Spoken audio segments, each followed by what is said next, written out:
L'esprit de prophétie ne cesse de souligner que le salut des âmes devrait constituer la tâche principale dans la vie de ceux qui professent le Christ. Pas quelques-uns, pas certains, mais tous. L'Évangile aurait déjà atteint le monde si nous avions suivi le schéma directeur de Jésus et si nous avions pris la peine d'encourager chaque membre d'Église à chercher ses amis, ses proches et ses voisins pour en faire des disciples. Mais le plan de Dieu est devenu une simple méthode de plus, au milieu de tant d'autres plans. Toute âme que le Christ a sauvée est appelée à travailler en son nom au salut de ceux qui se perdent.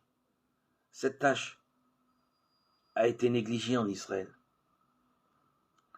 Mais n'est-elle pas aussi délaissée aujourd'hui par ceux qui se déclarent disciples de Jésus-Christ? Prenons le mot négligé. Il ne signifie pas que l'œuvre a été rejetée, mais considérée comme une question peu importante, comme allant de soi.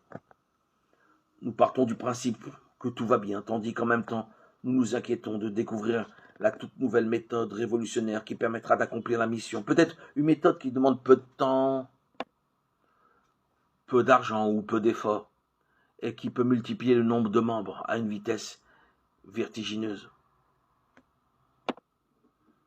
Et l'augmentation de l'effectif n'est pas le plus important. Il faut que les conducteurs de l'Église de Dieu comprennent que la mission du Sauveur est confiée à tous ceux qui croient en son nom. Est-ce que nous saisissons ce que Dieu est en train de dire? Avant de choisir quelqu'un pour une position de leadership dans une Église, à quel niveau que ce soit, nous devons nous demander si cette personne comprend que la mission du Sauveur est confiée à tous ceux qui croient en son nom. Ce qui importe vraiment, ce ne sont pas ses compétences administratives, son CV ou sa liste de succès, mais si oui ou non, elle comprend et soutient le plan de Dieu pour son Église. Je ferai de Jérusalem mon allégresse et de mon peuple ma joie, déclare Dieu, par l'intermédiaire de son serviteur Ésaïe. Ésaïe 65, 19.